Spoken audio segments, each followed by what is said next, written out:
दोस्तों, मैं ब्रजेश और आपका अपना YouTube channel new smart study में आप सभी को हार्दिक स्वागत करता हूं। आज मैं बिहार दरोगा मेंस का 50 महत्वपूर्ण प्रश्न लेकर आया हूं। इस 50 महत्वपूर्ण प्रश्न से लगभग 1 से 150 तक प्रश्न का कवर होगा। आप इस वीडियो को शुरू से अंत तक अवश्य देखें। अगर अच्छा लगे तो इस चैनल को लाइक, शेयर एवं सब्सक्राइब जरूर करें। आइए, आज का पहला सवाल है, कोशिका का आविष्कारक कौन थे? कोशिका का आविष्कारक कौन थे? Option A Mendel, option B Mendeleev, option C Robert Hooke और ऑप्शन डी हरगोविंद खुराना। तो इसका सही उत्तर होगा रॉबर्ट हुक। रॉबर्ट हुक ने कोशिका का खोज कब किया था? तो 1665 ईस्वी में किया था। और यह सरल सूक्ष्मदर्शी से खोजा था। सूक्ष्मदर्शी की मदद से कोशिका को सर्वप्रथम देखा था। ठीक है। और जब ये कोशिका को देखा तो वह कोशिका मृत कोशिका। ठीक है। और सर्वप्रथम जीवित कोशिका का खोज किसने किया? जीवित कोशिका को किसने देखा? तो इसका देखा लुवेनहॉक ने देखा। लुवेनहॉक जीवित कोशिका को देखा था। ठीक है। अब कोशिका का बात आई तो कोशिका क्या है? तो यह जो है शरीर की रचनात्मक एवं क्रियात्मक इकाई को कोशिका कहते हैं। शरीर जो बना होता है कई कोशिकाओं को मिलकर ये शरीर बना होता, रचना किया होता। ठीक है। कोशिका दो प्रकार के होते, एक होता प्रोकैरियोटिक, एक होता यूकैरियोटिक। ठीक है। आइए, और ऑप्शन नंबर ए है मेंडल। मेंडल जो है मेंडल और मेंडलीव। और ऑप्शन नंबर डी, मेंडल क्या दिए थे? तो मेंडल दिए थे आनुवांशिकता का नियम। आनुवांशिकता का नियम कौन दिया था? तो मेंडल ने दिया था। ठीक है। और मेंडलीव ने क्या दिया था? मेंडलीव प्रथम आवर्त सारणी का आविष्कारक था। ठीक है। आवर्त सारणी का आविष्कारक मेंडलीव। ठीक है। और एटॉमिक मास पर आधारित था वह आवर्त सारणी। किस पर आधारित था? तो एटॉमिक मास पर। जो यह आवर्त सारणी का आविष्कार किया था वह किस पर आधारित था? एटॉमिक मास पर आधारित था। ठीक है। अब हरगोविंद खुराना की बात आई तो हरगोविंद खुराना, इसे क्या कहते हैं? इसे कहते हैं चिकित्सा शास्त्र का जनक कहते हैं। चिकित्सा शास्त्र का जनक कहते हैं। ठीक है, हरगोविंद खुराना को। और हरगोविंद खुराना ने जेनेटिक कोड दिया था। जेनेटिक कोड दिया था। ठीक है। और हरगोविंद खुराना को 1968 में क्या मिला था? नोबेल प्राइज मिला था। किस क्षेत्र में?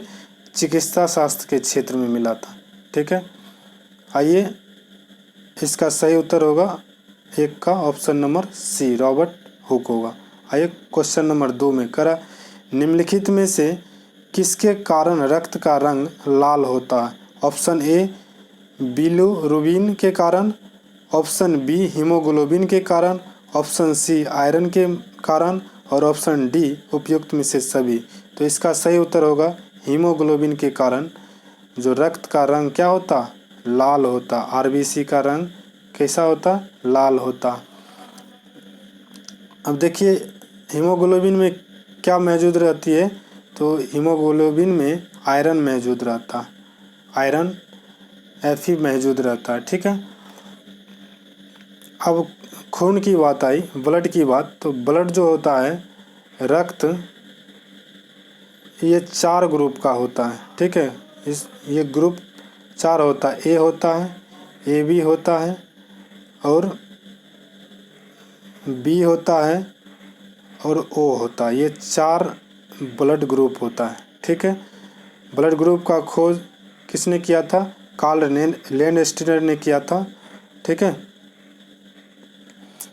अब इससे पूछेगा कि लाल रक्त का निर्माण कहाँ होता है, तो लाल रक्त कहाँ होगा, तो अस्थि मज्जा में होता है, ठीक है। और रक्त का मृत्यु कहाँ में होता है, तो वह पीलिया में हो जाता है, पीलिया या तिल्ली में होता है। लाल रक्त का आरबीसी का जीवन काल होता है 120 दिन का होता है, ठीक है, 120 दिन का होता है। और खून का नीला या श्वेत रंग किसके कारण होता है, खून का नीला रंग किसके कारण होता है, हीमोसील के कारण,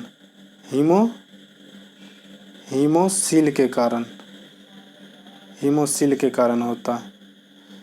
आइए अगला क्वेश्चन नंबर 3 में कह रहा, विकासवाद सिद्धांत के प्रतिपादक कौन थे, A Charles William, B Charles Darwin, C Gregory Mendel और डी चार्ल्स डिकेन।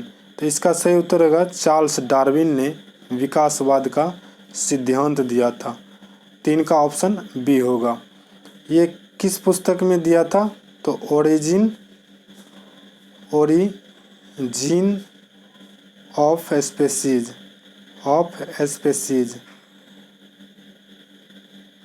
स्पेसीज नामक पुस्तक में दिया था विकासवाद का सिद्धांत। और प्राकृतिक चयन का सिद्धांत यही दिया था, प्राकृतिक वर्ण का सिद्धांत किसने दिया था, तो चार्ल्स डार्विन ने दिया था, ठीक है।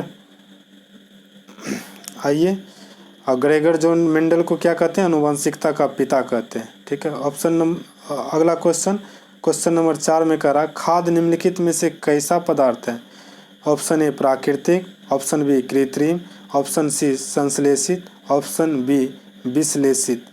तो इसका सही उत्तर होगा खाद जो है वो प्राकृतिक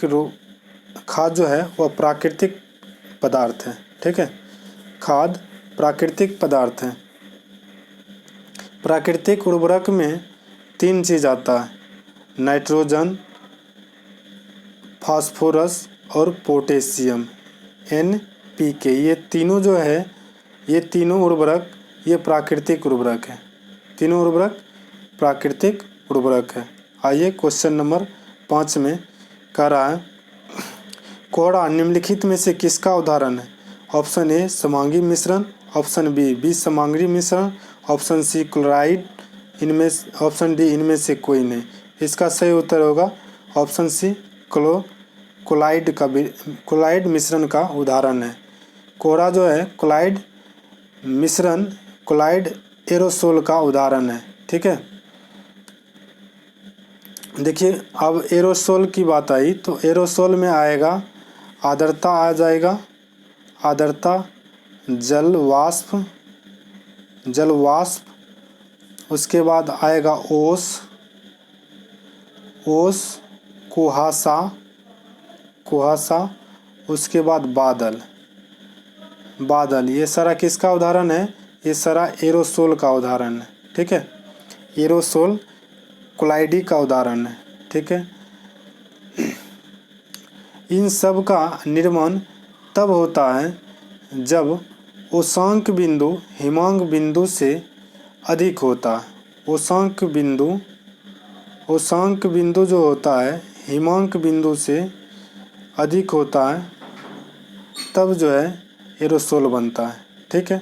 अगला क्वेश्चन पर आइए, क्वेश्चन नंबर 6 करा, निम्नलिखित में से कौन संश्लेषित रेशा है, option A rayon, option B polyester, option C nylon और ऑप्शन डी इनमें से सभी। तो यह करा संश्लेषित रेशा कौन है, तो इसका सही उत्तर होगा ऑप्शन डी। ये सारा जो है संश्लेषित रेशा। रेयॉन का संश्लेषित किससे किया जाता है, तो यह सेल्यूलोज बहुलक से किया जाता है, सेल्यूलोज बहुलक से, ठीक है। और पॉलिएस्टर किससे किया जाता है, तो ईस्टर समूह से किया जाता है, ठीक है। और नायलॉन किससे किया जाता है, एडीपिक अम्ल से, अम्ल से नायलॉन का संश्लेषित किया जाता है। ठीक है। अब पॉलीथीन पूछेगा तो पॉलीथीन किसका संश्लेषित रूप है, तो इथिलीन का। ठीक है, इथिलीन का पॉलीथीन संश्लेषित रूप है।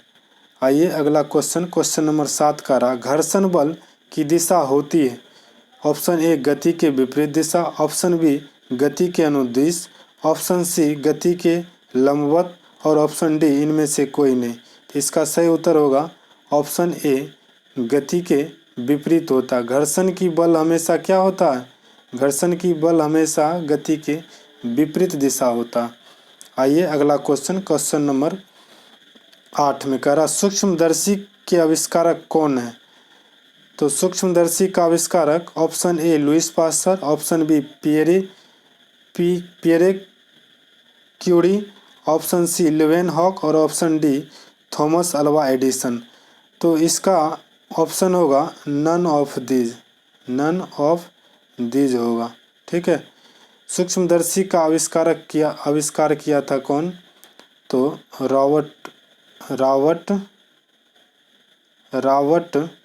हुक ने किया था। सर्वप्रथम रॉबर्ट हुक ने सूक्ष्मदर्शी की सहायता से ही कोशिका को देखा था, मृत कोशिका।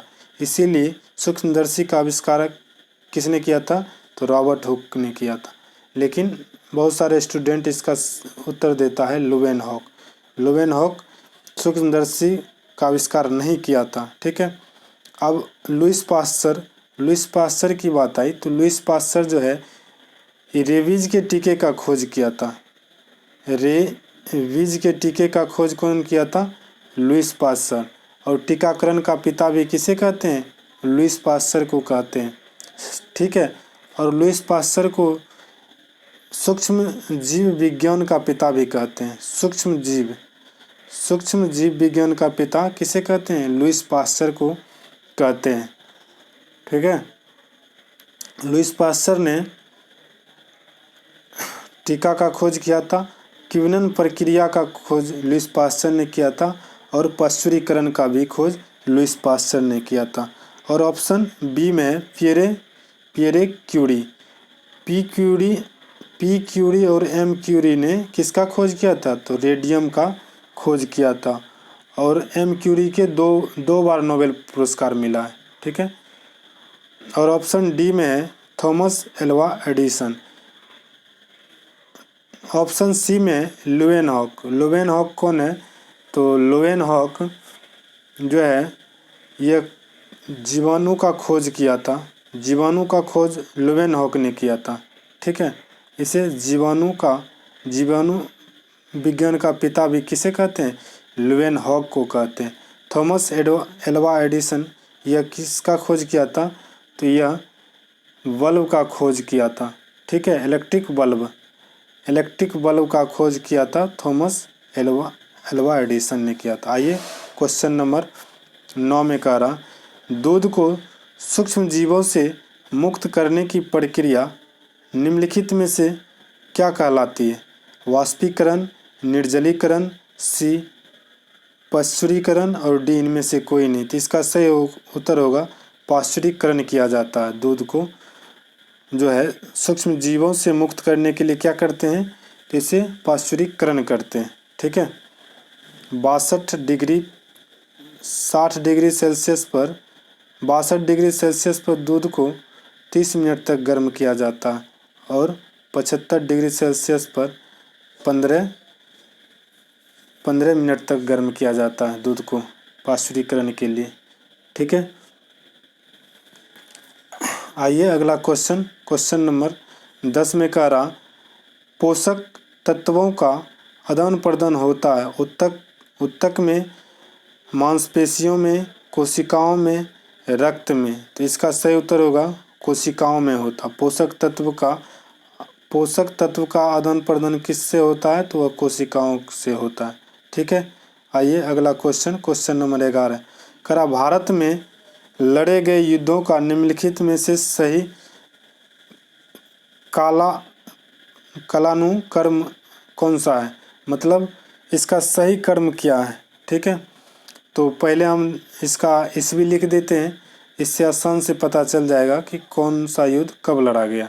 ठीक है, आइए वांडीवास का युद्ध करा तो वांडीवास असीरगढ़ का युद्ध हुआ था। असीरगढ़ का युद्ध हुआ था 1601 ईस्वी में। 1601 ईस्वी में हुआ था असीरगढ़। ठीक है, खान देश के शासक और अकबर के बीच में हुआ था असीरगढ़ का युद्ध। ठीक, अब आइए प्लासी का युद्ध करा तो प्लासी का युद्ध हुआ था कब? 1757 में हुआ था प्लासी का युद्ध। सिराजुद्दौला एवं रॉबर्ट क्लाइव के बीच प्लासी का युद्ध हुआ था। अब भंडीवास का युद्ध करा तो भंडीवास का युद्ध हुआ था 1760 में हुआ था। भंडीवास का युद्ध 1760 में हुआ था अंग्रेज एवं फ्रांसीसियों के बीच। अब आइए बक्सर का युद्ध करा तो बक्सर का युद्ध हुआ था 1764 में। और यह किसके किसके बीच हुआ था? अंग्रेज और भारत के तीन भारतीय शासक था, शाह आलम द्वितीय और अवध का नवाब सिराजुद्दौला और मीर कासिम। ये सारा एक साथ था और अंग्रेज से लड़ता था, लेकिन अंग्रेज इस युद्ध में विजय रहा था। तो पहले हो जाएगा 1601, उसके बाद 1757, उसके बाद 1760, उसके बाद 1764। पहले असीरगढ़ होगा, उसके बाद प्लासी होगा, उसके बाद भंडीवास होगा, उसके बाद क्या होगा? बक्सर का युद्ध से ही अंग्रेजों ने भारत पर अधिकार प्राप्त कर लिया। ठीक है, अगला क्वेश्चन, इसका सही उत्तर क्या होगा? इसका सही होगा असीरगढ़, प्लासी, भंडीवास और बक्सर। ऑप्शन नंबर बी सही है इसका। आइए अगला क्वेश्चन 12 नंबर में क्या करा? निम्नलिखित में से किसने वर्नाकुलर प्रेस एक्ट निरस्त किया? Option A Lord Dufferin, option B Lord Ripon, option C Lord Curzon, option D Lord Hardinge. तो इसका सही उत्तर क्या होगा? लॉर्ड रिपन ने क्या किया था? वर्नाकुलर प्रेस एक्ट को रद्द किया था। अब लॉर्ड रिपन की बात आई तो लॉर्ड रिपन में क्या शासनकाल में क्या हुआ था? तो सबसे पहले 1881 ईस्वी में क्या हुआ था? 10वीं जनगणना प्रारंभ हुआ था भारत में। ठीक है, और क्या हुआ था इसके शासनकाल में? तो 1881 ईस्वी में ही प्रथम कारखाना अधिनियम लागू हुआ था। ठीक है, और इंडियन आर्म्स एक्ट निरस्त किया था। इंडियन आर्म्स एक्ट निरस्त किया था। कौन किया था? तो लॉर्ड रिपन ने किया था। लॉर्ड रिपन का शासनकाल कब से कब था? 1880 से 1884 था। ठीक है, अब इसे भारत का उद्धारक की संज्ञा फ्लोरेंस नाइटिंगेल ने दिया था।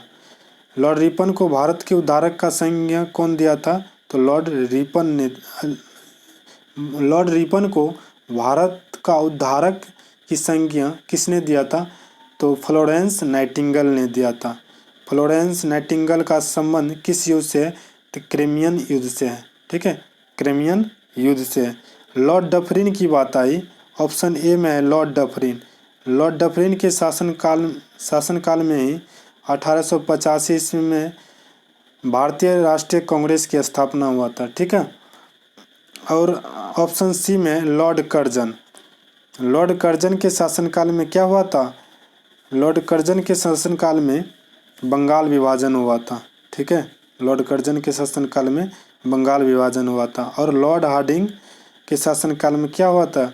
बंगाल विभाजन को रद्द कर दिया गया। ठीक है, अगला क्वेश्चन नंबर 13 में आइए।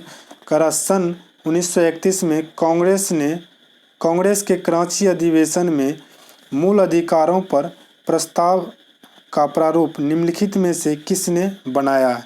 Option A doctor B.R. Ambedkar, option B Pandit Jawaharlal Nehru, option C doctor Rajendra Prasad और ऑप्शन डी सरदार वल्लभ भाई पटेल। तो इसका सही उत्तर होगा पंडित जवाहरलाल नेहरू ने क्या किया था? कराची अधिवेशन में मूल अधिकारों के प्रस्ताव को प्रस्ताव का प्रारूप तैयार किया था? कौन? जवाहरलाल नेहरू ने तैयार किया था। और 1931 के कराची अधिवेशन का अध्यक्ष कौन था? तो वह सरदार वल्लभ भाई पटेल था। ठीक है। अब भारतीय संविधान का पिता किसे कहते हैं? तो B.R. अम्बेडकर को कहा जाता है। ठीक है। भारत का प्रथम राष्ट्रपति डॉक्टर राजेंद्र प्रसाद को कहा जाता है, जो कि बिहार राज्य से संबंधित है। ठीक है। यह एकमात्र ऐसा राष्ट्रपति है जो लगातार 2 कार्यकाल शासन किए थे। ठीक है। आइए अगला क्वेश्चन नंबर 14 करा, निम्नलिखित में से कौन सा एक क्षेत्र 1857 ईस्वी के विद्रोह से प्रभावित नहीं था? Option A Jhansi, option B Chittor, option C Jagdishpur और ऑप्शन डी लखनऊ। तो इसका सही उत्तर होगा चित्तौड़। चित्तौड़ जो है 1857 के विद्रोह से प्रभावित नहीं हुआ था। झांसी से कौन लड़ा था 1857 में? तो रानी लक्ष्मीबाई। लक्ष्मीबाई जो है वह झांसी से लड़ी थी। और जगदीशपुर से वीर कुंवर सिंह वह जगदीशपुर से लड़ा था। और लखनऊ से कौन लड़े थे? 1857 के युद्ध का नेतृत्व किसने किया था? तो बेगम हजरत महल ने किया था। बेगम हजरत महल ने किया था। ठीक है। अगला क्वेश्चन नंबर 15 पर आइए करा, किस कांग्रेस सत्र में कार्यकारी कमेटी को सविनय अवज्ञा आंदोलन प्रारंभ करने का अधिकार दिया गया था? ऑप्शन ए बम्बई सत्र, ऑप्शन बी लाहौर सत्र, ऑप्शन सी लखनऊ सत्र, ऑप्शन डी त्रिपुरी सत्र। तो इसका सही उत्तर होगा लाहौर सत्र, जो कि 1929 ईस्वी में हुआ था। इसका अध्यक्षता जवाहरलाल नेहरू ने किया था।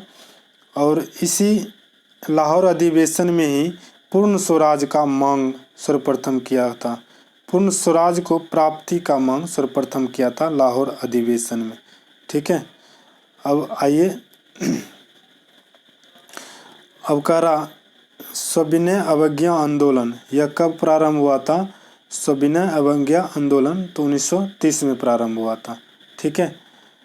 1930 में प्रारंभ हुआ था। अगला क्वेश्चन नंबर 16 करा, निम्नलिखित में से किस एक प्रदेश में सन 1935 के अधिवेशन के अंतर्गत कांग्रेस की मंत्रिपरिषद का गठन नहीं हुआ था? ए बिहार, बी मद्रास, सी उड़ीसा और डी पंजाब। तो 1935 का जो चुनाव हुआ था उसमें कह रहा कि कांग्रेस के मंत्रिपरिषद का गठन कहाँ में नहीं हुआ था? तो इसका सही उत्तर होगा पंजाब। पंजाब में नहीं हुआ था। और पंजाब और बंगाल में नहीं हुआ था। ठीक है। आइए अगला क्वेश्चन नंबर 17 कह रहा, निम्नलिखित में से किस एक के लिए सतारा प्रसिद्ध है? ऊष्मा विद्युत संयंत्र, बी है पवन ऊर्जा संयंत्र, सी है जल विद्युत ऊर्जा संयंत्र और डी है नाभिकीय विद्युत संयंत्र। तो इसका क्या हो जाएगा? सतारा किसके लिए प्रसिद्ध है? तो सतारा प्रसिद्ध है पवन ऊर्जा के लिए। किसके लिए? पवन ऊर्जा के लिए सतारा प्रसिद्ध है। ठीक है। सतारा कहाँ है? तो वह महाराष्ट्र में। ठीक है। अब आइए ऊष्मा विद्युत संयंत्र कहाँ में है? तो कोयना में। कोयना महाराष्ट्र में। ठीक है। कोयना महाराष्ट्र में। पवन ऊर्जा संयंत्र ये सतारा है।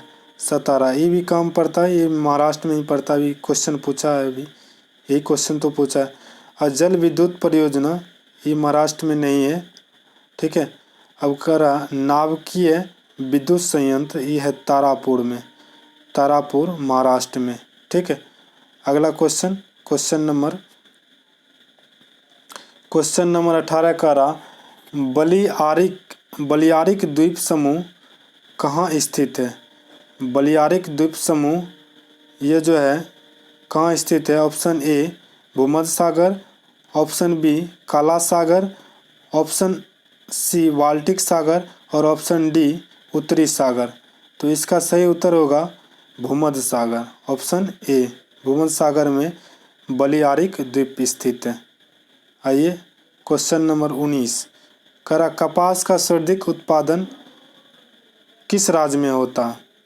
Option A Maharashtra, option B Gujarat, option C Punjab, option D Kerala. तो देखिए पहले जो है कपास का उत्पादन सबसे अधिक होता था महाराष्ट्र में, लेकिन अभी वर्तमान में गुजरात सबसे अधिक कपास का उत्पादन करता है। ठीक है, और दूसरा स्थान पर महाराष्ट्र है। कपास के लिए कौन सी मिट्टी की उपज, कपास जो है किस मिट्टी में अच्छी उपज होती है? तो वह होती काली मिट्टी। ठीक है, काली मिट्टी को रेगूर मिट्टी भी कहा जाता है। ठीक है, काली मिट्टी को किस मिट्टी के नाम से जाना जाता है? तो रेगूर मिट्टी के नाम से। आइए अगला क्वेश्चन, क्वेश्चन नंबर 20 का रहा भारत में सर्वाधिक कोयला का भंडार किस श्रेणी के क्षेत्र में पाया जाता है? ऑप्शन ए टर्शियरी श्रेणी, ऑप्शन बी गोंडवाना श्रेणी, ऑप्शन सी धारवाड़ श्रेणी और ऑप्शन डी इनमें से कोई नहीं। तो इसका सही उत्तर होगा गोंडवाना श्रेणी में होता है। ठीक है, गोंडवाना श्रेणी में सबसे अधिक कोयला का उत्पादन होता है। और कोयला का विश्व में सबसे बड़ा उत्पादक देश कौन सा है? वह चीन है। ठीक है, आइए इसका सही उत्तर क्या होगा? बी होगा। ठीक है, अगला क्वेश्चन, क्वेश्चन नंबर 21 का रहा ज्वालामुखी पर्वत माउंट सेंट हेलेंस कहाँ में स्थित है? Option A Chile, option B Japan, option C Philippines और ऑप्शन डी संयुक्त राज्य अमेरिका। तो इसका क्या हो जाएगा आंसर? इसका सही उत्तर होगा संयुक्त राज्य अमेरिका में माउंट सेंट हेलेंस ज्वालामुखी स्थित है। ठीक है, ये सुसूत्र ज्वालामुखी है। ये कौन सी ज्वालामुखी है? तो ये सुसूत्र ज्वालामुखी है, सुसूत्र ज्वालामुखी है। ठीक है, अब देखिए जापान में कौन सी ज्वालामुखी है? फ्यूजिमा है, फ्यूजिमा जो है ये जापान में स्थित है। फ्यूजिमा ये जापान में सुसूत्र ज्वालामुखी है। ठीक है, और फिलीपींस में कौन है? पिनादियो है, पिनादिवो ये जो है फिलीपींस में सुसूत्र ज्वालामुखी है। ठीक है, और चिली में माउंट लिलाटिका माउंट विलाटिका जो है, माउंट विलाटिका ये कहाँ में स्थित है? माउंट विलाटिका ये जो है चिली में स्थित है। ठीक है, अब पूछेगा सबसे ऊंचा मृत ज्वालामुखी कौन सा है? तो वह है मोना लोआ। जो मोना लोआ कहाँ में स्थित है? हवाई द्वीप में स्थित है। ठीक है, अगला क्वेश्चन पूछेगा सबसे ऊंचा सक्रिय ज्वालामुखी कौन है? तो वह इक्वाडोर में कोटोपैक्सी है। ठीक है, इक्वाडोर में स्थित है कोटोपैक्सी ज्वालामुखी, जो कि सबसे ऊंचा सक्रिय ज्वालामुखी है। ठीक है, अब पूछेगा स्ट्रोम्बोली कैसी ज्वालामुखी है? तो यह एक सक्रिय ज्वालामुखी है, लिपारी द्वीप पर स्थित है, यह इटली में है। ठीक है, इसे भूमध्य सागर का प्रकाश स्तंभ भी कहा जाता है स्ट्रोम्बोली ज्वालामुखी को। ठीक है, अगला क्वेश्चन, क्वेश्चन नंबर 22 में आइए करा निम्नलिखित में से संविधान सभा की संघ संविधान समिति का अध्यक्ष कौन था? ए में है B R. Ambedkar, B J B. Kripalani, C Jawaharlal Nehru और डी अदाली कृष्णा स्वामी अय्यर। तो इसका सही उत्तर होगा ऑप्शन सी जवाहरलाल नेहरू था। ठीक है, संघ संविधान समिति का अध्यक्ष कौन था? जवाहरलाल नेहरू। बी.आर. अम्बेडकर को क्या कहते हैं? तो बी.आर. अम्बेडकर को संविधान का पिता कहते हैं। ठीक है, और जे.बी. कृपलानी को क्या कहते? जे.बी. कृपलानी जो है जब भारत आज़ाद हुआ था उस समय कांग्रेस का अध्यक्ष कौन था? जे.बी. कृपलानी था। ठीक है, अगला क्वेश्चन, क्वेश्चन नंबर 23 करा निम्नलिखित में से किसे लेसर का आविष्कार किया था? ठीक है, क्या लेसर का आविष्कार किसने किया? तो इसका सही उत्तर होगा डेविस पे। ऑप्शन ए का रहा Theodore Maiman, Denis Papin, William Morton, Francis Crick. तो इसका सही उत्तर होगा ऑप्शन ए थियोडोर मेमेन ने लेजर का आविष्कार किया था। ठीक है, अगला क्वेश्चन नंबर 24 का रहा मॉन्टेग्यू चेम्सफोर्ड रिपोर्ट, यह किस पर आधारित थी? तो करा भारत परिषद अधिनियम 1909 का आधार बनी थी। दूसरा करा भारत सरकार अधिनियम 1919 का आधार बनी थी।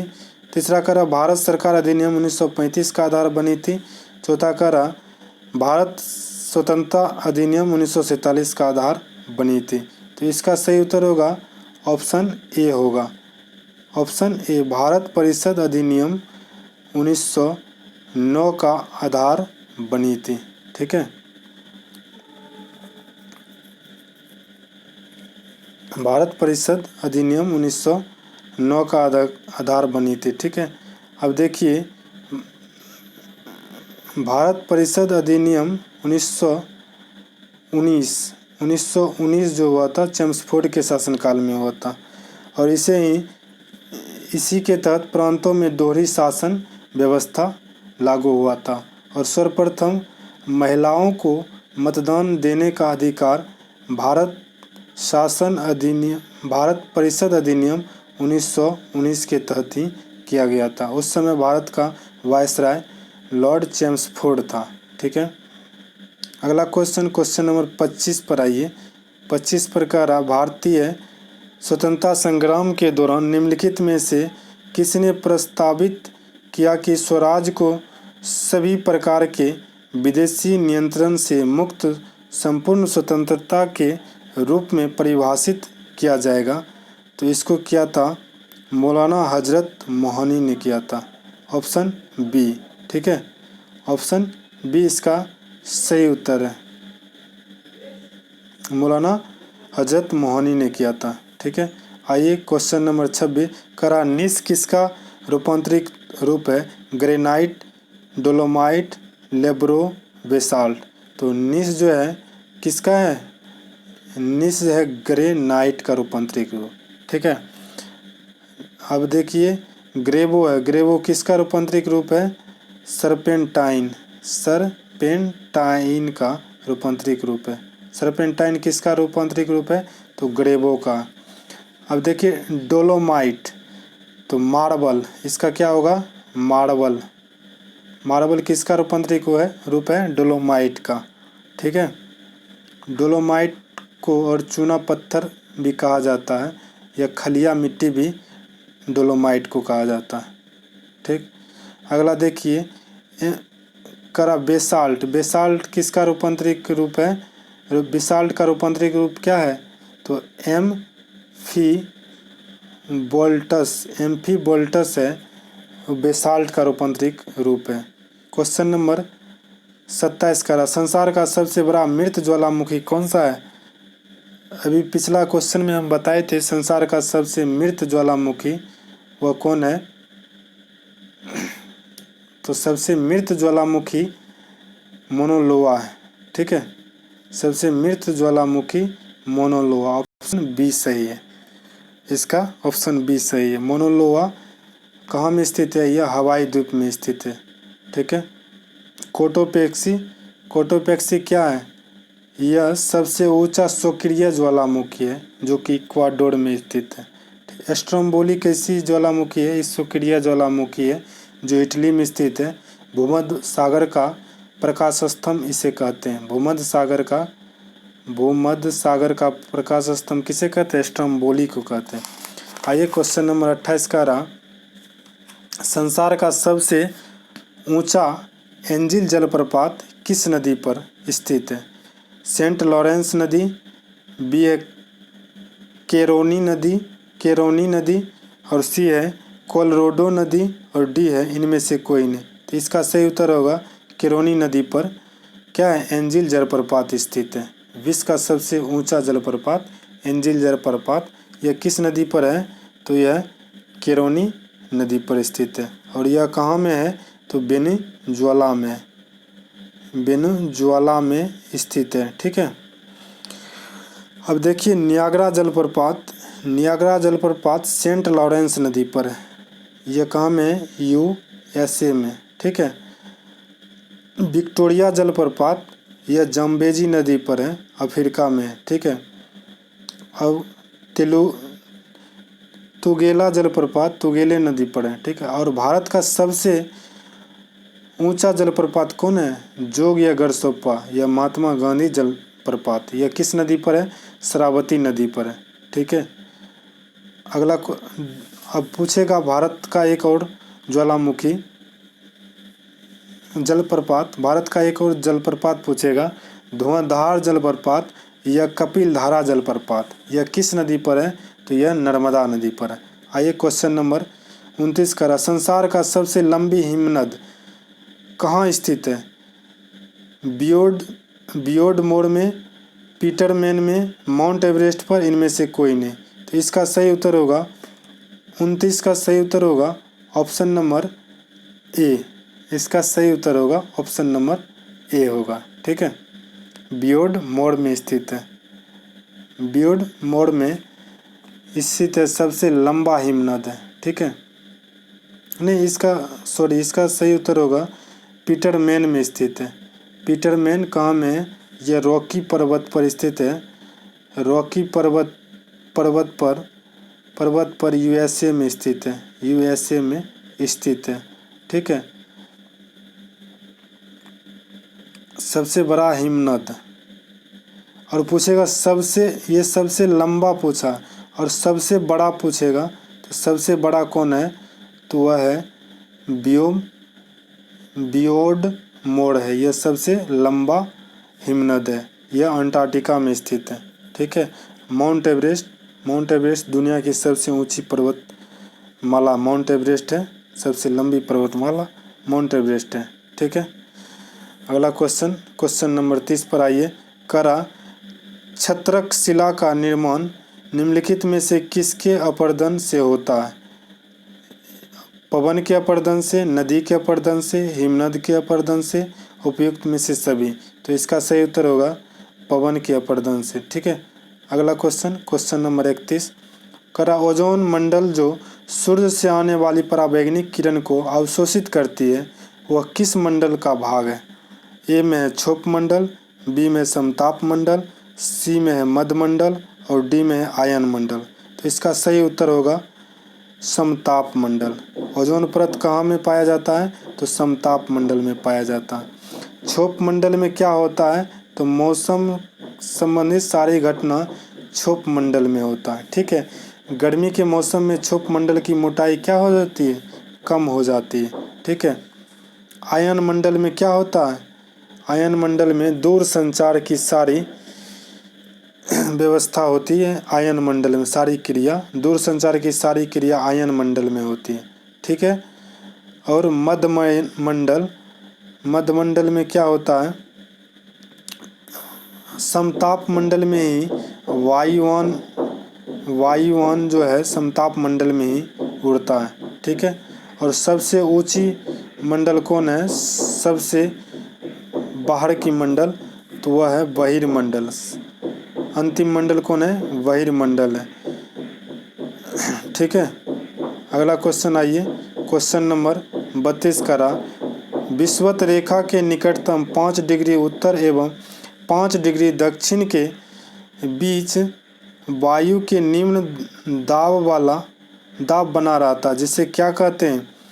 उपोष्ण कटिबंधीय, शीत कटिबंधीय, डोलड्रम और डी में है अश्व अक्षांश। तो ये जो है विषुवत रेखा या भूमध्य रेखा के 5 डिग्री साउथ और 5 डिग्री नॉर्थ वाले जगह को क्या कहते हैं? तो इसे कहते हैं डोलड्रम। ऑप्शन सी इसका सही उत्तर है, डोलड्रम कहते हैं। अक्षांश किसे कहते हैं? तो 30 डिग्री उत्तर और 30 डिग्री दक्षिण, 30 डिग्री साउथ वाले स्थान को क्या कहते हैं? अश्व अक्षांश कहा जाता है। ठीक है। अगला क्वेश्चन, क्वेश्चन नंबर 33 का रहा, निम्नलिखित में से कौन शीतोष्ण कटिबंधीय घास के मैदान नहीं है? ए है बेल्ड, बी है पंपास, सी है पोर्कलैंड और डी है पियरी। तो इसका सही उत्तर होगा पोर्कलैंड। पोर्कलैंड जो है शीतोष्ण घास की मैदान नहीं है। ठीक है, शीतोष्ण घास की मैदान पोर्कलैंड नहीं है, यह जो है उष्ण घास की मैदान है। ठीक है, और यह पोर्कलैंड किस देश में है? तो यह ऑस्ट्रेलिया में, ऑस्ट्रेलिया में स्थित है। और ऑस्ट्रेलिया का शीतोष्ण घास के मैदान को क्या कहा जाते हैं? तो इसे डाउन्स कहा जाता है। डाउन्स ऑस्ट्रेलिया का शीतोष्ण घास की मैदान है। ठीक है, वेल्ड कहाँ की घास की मैदान है? तो वेल्ड है दक्षिण अफ्रीका, दक्षिण अफ्रीका के घास की मैदान है, जो क्या है? शीतोष्ण घास की मैदान है। और पंपास कहाँ का है? तो अर्जेंटीना या दक्षिण अमेरिका का है। पंपास अर्जेंटीना या दक्षिण अमेरिका का शीतोष्ण घास की मैदान है।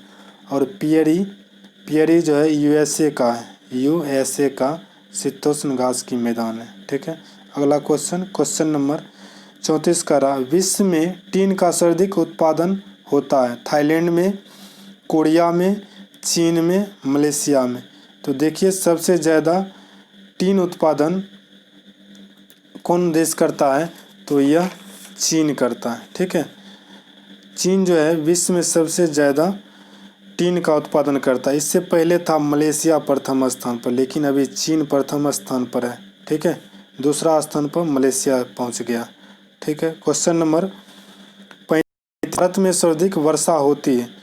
उत्तरी पूर्वी मानसून, दक्षिण पश्चिम मानसून, पश्चिम विक्षोभ के कारण, और डी में दक्षिण पूर्वी मानसून। तो इसका सही उत्तर होगा दक्षिण पश्चिम मानसून के कारण भारत में सर्वाधिक वर्षा होता है।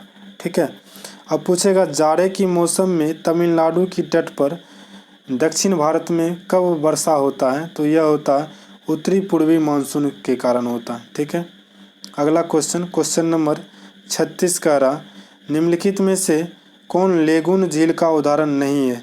कोलेरू झील, बुलर झील, चिल्का झील, पुलिकट झील। तो इसका सही उत्तर होगा बुलर झील, जो कि जम्मू कश्मीर में है, J&K में स्थित है।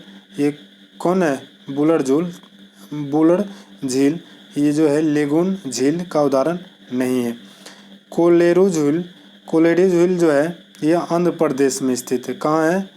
आंध्र प्रदेश में स्थित है।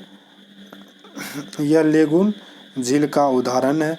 चिल्का झील यह उड़ीसा में है, यह लेगून झील का उदाहरण है। अब पुलिकट झील यह कहाँ है? तमिलनाडु में, यह भी लेगून झील का उदाहरण है। आइए क्वेश्चन नंबर 37 का रहा, निम्नलिखित युग्मों में से कौन सा एक सही सुमेलित नहीं है?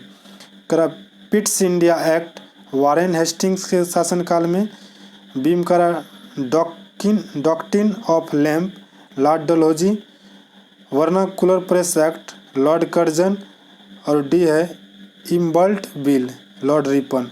तो इसका सही सुमेलित कौन नहीं है? तो वर्नाकुलर प्रेस एक्ट किसके शासनकाल में लागू हुआ था? तो लॉर्ड लिटन के शासनकाल में लागू हुआ था। लॉर्ड लिटन के शासनकाल में वर्नाकुलर प्रेस एक्ट लागू हुआ था, लेकिन यहाँ लॉर्ड कर्जन, इसीलिए इसका सही उत्तर क्या होगा? यहाँ लॉर्ड कर्जन के जगह होगा लॉर्ड लिटन के शासनकाल में वर्नाकुलर प्रेस एक्ट लागू हुआ था। क्वेश्चन नंबर आइए 38 में करा, भारत के उपराष्ट्रपति को पदच्युत करने का संकल्प, मतलब रिमूव करने का संकल्प निम्नलिखित में से कहाँ प्रस्तावित किया जा सकता है? केवल लोकसभा में, संसद के किसी भी सदन में, सी संसद की उपयुक्त बैठक में, और डी केवल राज्यसभा में। तो इसका सही उत्तर होगा केवल राज्यसभा में इसे पारित किया जाएगा, क्योंकि उपराष्ट्रपति राज्यसभा का पदेन सभापति होता है। ठीक है, अगला क्वेश्चन 39 में आइए, बैंकों का राष्ट्रीयकरण सर्वप्रथम 19 जुलाई 1969 ईस्वी को किस समिति की सिफारिश के आधार पर किया गया था? तो इसका होगा किस समिति के सिफारिश पर किया गया? तो इसका होगा हजारी समिति के सिफारिश पर। ठीक है, हजारी समिति के सिफारिश पर किया गया था। हजारी समिति के सिफारिश पर बैंकों का राष्ट्रीयकरण किया गया था। आइए अगला क्वेश्चन नंबर 40 का रहा, किस ग्रह को पृथ्वी का बहन कहा जाता है? ठीक है, तो इसे पृथ्वी का बहन शुक्र ग्रह को कहा जाता। सबसे चमकीला ग्रह शुक्र को कहा जाता है। सुबह और शाम का तारा भी किसे कहते हैं? शुक्र को कहते हैं। मंगल को क्या कहते हैं? लाल ग्रह कहते हैं। बुध सबसे छोटा ग्रह है। ठीक है, बुध सबसे छोटा ग्रह और सबसे दूर की ग्रह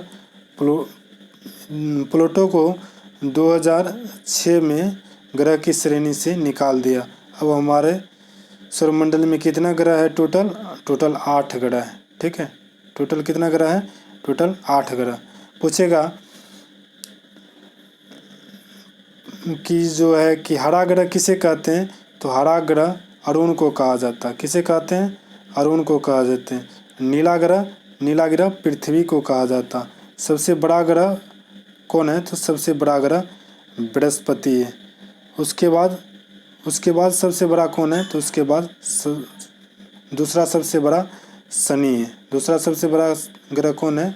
तो शनि ग्रह है। ठीक है, अगला क्वेश्चन नंबर 41 करेंट अफेयर है। अब 10 क्वेश्चन करेंट अफेयर का।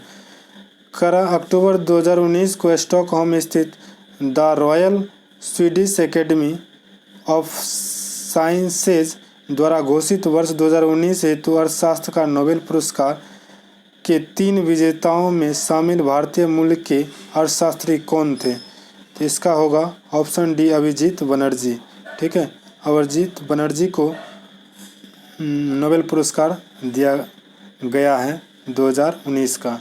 ठीक है, अगला क्वेश्चन, अक्टूबर 2019 को ओस्लो नॉर्वे द्वारा घोषित वर्ष 2019 का नोबेल पुरस्कार अबी अहमद अली को प्रदान किया जाएगा।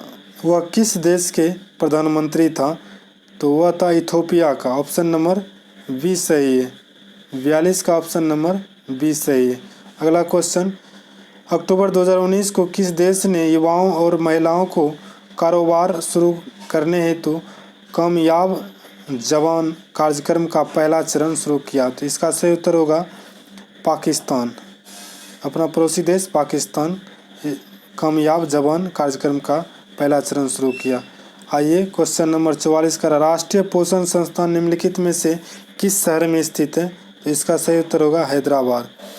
45 का, केंद्रीय स्वास्थ्य और परिवार कल्याण परिषद के 13वें सम्मेलन में केंद्रीय स्वास्थ्य मंत्री हर्षवर्धन ने कौन सी रिपोर्ट जारी किया? तो यह किया था राष्ट्रीय मधुमेही रेटिनोपैथी सर्वेक्षण। ऑप्शन नंबर 20 सही है 45 का। आइए 46 का, अक्टूबर 2019 को लाल किला नई दिल्ली में आज़ाद हिंद सरकार की स्थापना की 76वीं वर्षगांठ समारोह का आयोजन किया गया। नेताजी सुभाष चंद्र बोस ने आज़ाद हिंद सरकार की स्थापना किस वर्ष किया? तो इसका सही उत्तर होगा 1970 में किया था, सिंगापुर में किया था। अगला क्वेश्चन, 18 अक्टूबर 2019 को जम्मू कश्मीर पुनर्गठन अधिनियम 2019 के किस धारा के तहत जम्मू कश्मीर में विधान परिषद को समाप्त कर दिया? तो इसका होगा धारा 57 के तहत। ठीक है, अगला क्वेश्चन, अक्टूबर 2019 में जारी क्यूएस इंडिया यूनिवर्सिटी रैंकिंग 2020 में किस संस्थान को शीर्ष स्थान प्राप्त हुआ? तो यह होगा आईआईटी बम्बई। ऑप्शन ए सही है। आइए 49 नंबर, 14 अक्टूबर 2019 को वर्ष 2019 के लिए सांस्कृतिक विरासत संरक्षण के लिए यूनेस्को एशिया प्रशांत पुरस्कार की घोषणा मलेशिया के पेरांग में आयोजित एक समारोह में की गई है। इसमें इस पुरस्कार हेतु कितने भारतीय विरासत स्थल को चयनित किया है? तो इसका सही उत्तर होगा ऑप्शन बी 4 होगा। 4 भारतीय विरासत को शामिल किया गया। लास्ट क्वेश्चन आज का, 21 अक्टूबर 2019 को जारी राष्ट्रीय अपराध रिकॉर्ड ब्यूरो के आंकड़े के अनुसार महिलाओं के विरुद्ध सबसे ज़्यादा अपराध मामले किस राज्य में दर्ज किए गए हैं? तो यह होगा ऑप्शन डी उत्तर प्रदेश। ठीक है, आज का क्लास यहीं पे समाप्त करते हैं। जय हिंद। अगर आज का क्लास आप लोगों को अच्छा लगा तो इस चैनल को लाइक, शेयर एवं सब्सक्राइब जरूर करें। थैंक यू, धन्यवाद। जय हिंद, जय भारत।